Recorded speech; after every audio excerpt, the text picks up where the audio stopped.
শ্রীলঙ্কার বিপক্ষে যেভাবে বাংলাদেশ হেরেছে, যেভাবে ভূপাতিত হয়েছে, যেভাবে প্রশ্নের জন্ম দিয়েছে, যেভাবে তাদের ফুল স্ট্র্যাটেজি, টস জিতলেই আমাদের ফিল্ডিং করা লাগবে এবং বাংলাদেশ প্রতিপক্ষকে ব্যাটিং এ পাঠাবে, এমন ভাবে এটাকে মানে একটা পৌরাণিক তত্ত্ব দেওয়ার চেষ্টা করা হয়েছে।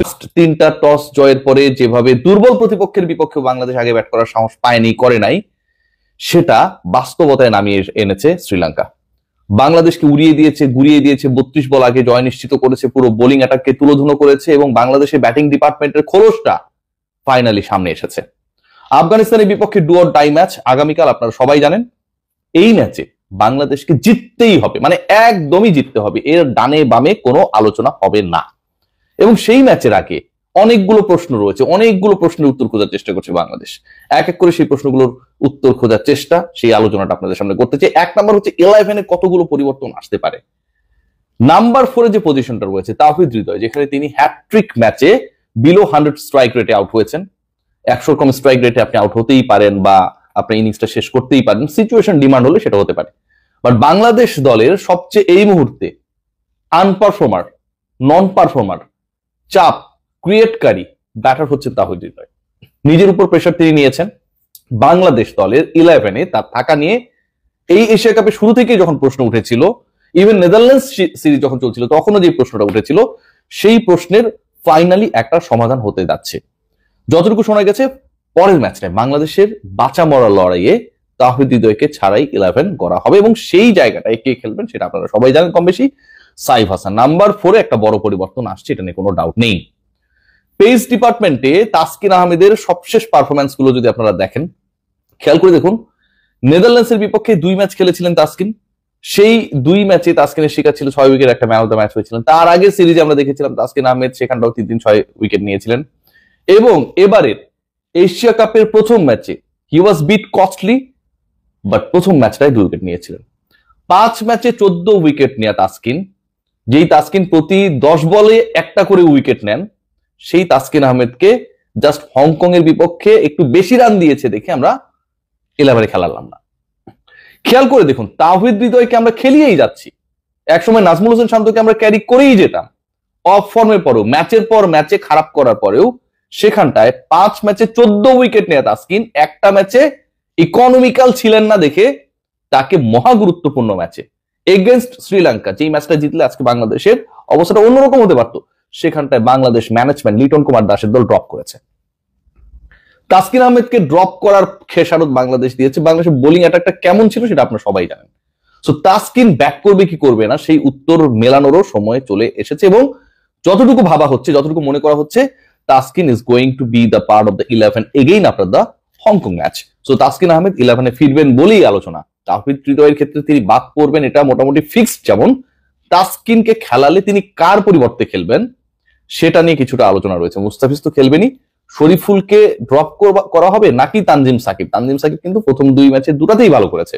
সো এই জায়গাটা নিয়ে বিভ্রান্তি রয়েছে, কিন্তু টিম ম্যানেজমেন্ট তাসকিনকে লাস্ট ম্যাচে খেলাতে চায়। What about Nasum Ahmed? শুরু থেকে আলোচনা রয়েছে নাসুম আহমেদকে খেলানো উচিত। আবুধাবি ট্রিকি ট্র্যাকে নাসুম আহমেদ কার্যকর হতে পারেন, কিন্তু নাসুম আহমেদকে দুঃখিত আবারও ঠান্ডা লেগেছে, কি করবো বলেন। নাসুম আহমেদকে খেলানো নিয়ে টিম ম্যানেজমেন্টের বড়ই অনীহা। শাক মাহাদি এখন পর্যন্ত কার্যকর হতে পারেন নাই। প্রথম 2 ম্যাচ খেলেছেন, যেই ধরনের পারফরমেন্স ওই মিরপুরের ধান খেতে তিনি করেন, প্রতিপক্ষকে উড়িয়ে গুড়িয়ে দেন, চাপে ফেলেন, ইকোনমিক্যাল থাকেন, মেইডেন নেন, সেই শাক মাহিদিকে আমরা যেভাবে দেখেছি বোলিং এ নির্বিষ, ব্যাটিং এ ফালতু এবং ক্যাচিং এ যাচ্ছে তাই। খেয়াল করে দেখুন বাংলাদেশের ম্যাচটা যেভাবে বাংলাদেশ হারতে পারতো, আরো জঘন্যভাবে হারানোর ক্ষেত্রে শাক মাহাদির ওই ক্যাচিং এবং একই সাথে নাম্বার 5-এ তাকে মানে মেহেদী হাসান মিরাজের রিপ্লেসমেন্ট ভাবা হয় শাক মাহিদিকে। যেই ধরনের ব্যাটিং করেছেন, মানে হাসারাঙ্গা বল করছেন, তিনি আপনার রং ওয়ান করবেন, এই টাইপের বল আসবে এবং এটা খুবই স্বাভাবিক। কোনো চিন্তা ভাবনা ছাড়া ব্যাটটা চালাই দিলেন, ব্যাট বলের মধ্যে কোনো ধরনের সংযোগ, সম্পর্ক, রিলেশনশিপ নাই, এলবিডব্লিউ। সো ব্যাটে তার উপর কোনো ভরসা করা যায় না, বোলিং এ তিনি ভরসা দিতে পারছেন না এবং ফিল্ডিং এ তিনি ভরসাহীন। সেই শাক মাহিদি বাদ করবেন নাকি রিশাদ হোসেন, যিনি প্রথম ম্যাচে 2 উইকেট পাওয়ার পর পরের ম্যাচে একটা ওভারই করার সুযোগ পেয়েছিলেন। ক্যাপ্টেন 1 ওভারের বেশি তার উপর বিশ্বাস রাখতে পারে নাই। সেই একটা ওভারই রিশাদ 18 রান দিয়েছেন। খারাপ ডে যাইতে পারে, বাট রিশাদ যেভাবে বল পিচ করেছেন, যেভাবে তার লেন্থ পিক করতে ব্যর্থ হয়েছেন, যেভাবে তাকে মারার ব্যাপারে কোনো ধরনের সংশয়হীন ভাবেই ব্যাট চালিয়েছিল লঙ্কান ব্যাটিং ডিপার্টমেন্টে যারা ছিলেন সেই সময় ক্রিজে। রিশাদ হোসেনকে আউট অফ কন্ট্রোল মনে করা হচ্ছিল একটা সময়, যে তার বলের উপরে কোনো ধরনের নিয়ন্ত্রণ নেই। যে রিশাদ বিশ্বকাপে বাংলাদেশের জন্য সবশেষ টি-20 ওয়ার্ল্ড কাপে অনেক কার্যকর ছিলেন, হোমে কার্যকর, বাট এখানকার উইকেটে রিশাদ হোসেন সেভাবে কার্যকর হতে পারছেন না। হংকং এর বিপক্ষেও শেষ 2 বলে 2 উইকেট পাওয়ার কারণে ফিগারটা একটু ভালো লেগেছে শ্রীলঙ্কার এগেইনস্টে, হি ওয়াজ এক্সপোজড। সো এই দুই স্পিনারের একজনকে ড্রপ করা হবে। একমাত্র বাঁহাতি অর্থোডক্স যিনি বাংলাদেশের এই মুহূর্তে রয়েছেন নাসুম আহমেদ, এবং নাসুম আহমেদ কিন্তু জাতীয় দলের সবশেষ ম্যাচেস যে 2-1টা খেলেছেন প্রত্যেকটাতেই পারফর্ম করেছেন। মজার ব্যাপার যেটা, তাকে ড্রপ করে রাখা হচ্ছে। He is going to be the part, মানে নাসুমের খেলা নিয়ে কোনো ধরনের লাস্ট ম্যাচে তার ইনক্লুশন নিয়ে কোনো ধরনের ডিবেট নেই, কিন্তু তিনি কার পরিবর্তে খেলবেন, শাক মেহেদী নাকি রিশাদ, এটা নিয়ে বিট অফ ডিসকাশন রয়েছে। আমার যতটুকু মনে হয় নাসুম আহমেদ যেহেতু বাঁহাতি অর্থোডক্স, আবার রিশাদ লেগ স্পিন করেন, সো বল মানে এন্ট্রি করার ডাইরেকশনটা দুজনের ক্ষেত্রেই অলমোস্ট সেম। সো ওই জায়গা থেকে আলটিমেটলি চান্সের জায়গায় no doubt Nasum is going to be the part of the 11 again, like Saif Hasan and Rishad হোসেনকে ড্রপ করার, রিশাদ হোসেনের 11 থেকে বাদ পড়ার চান্সেস আমার কাছে মনে হয় তুলনামূলকভাবে শাক মাহাদির থেকে বেশি। সো ওভারঅল অন্তত 3টা চেঞ্জ নিয়ে বাংলাদেশ দল দে আর নাও থিঙ্কিং, এবং একই সাথে টস ফ্যাক্টর কিন্তু রয়েছে। বাংলাদেশ দল প্রথম ম্যাচে টস জেতার পরে ব্যাটিং করেনি, প্রতিপক্ষকে ব্যাট করতে পাঠিয়েছিল, এবং বাংলাদেশ দল চেস করতে গিয়ে যে অ্যাপ্রোচ দেখিয়েছিল সেটা কিন্তু কনভিন্সিং ছিল না।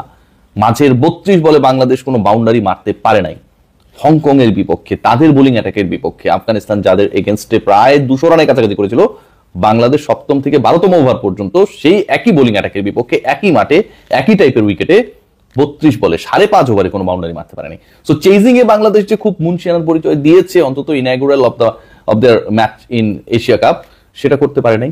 আবার প্রথমে ব্যাট করতে নেমে শ্রীলঙ্কার এগেনস্টে যেভাবে চাপে পড়েছে, চাপকে ইনভাইট করেছে, সুযোগ পেয়েও তাদের দুর্বলতা নিয়ে কাজ না করে, সেটাও কিন্তু বাংলাদেশের জন্য একটা বিটার এক্সপিরিয়েন্স হয়ে আছে before Afghanistan match. So overall they are now in a situation, in a tricky situation, what they could do after winning the toss.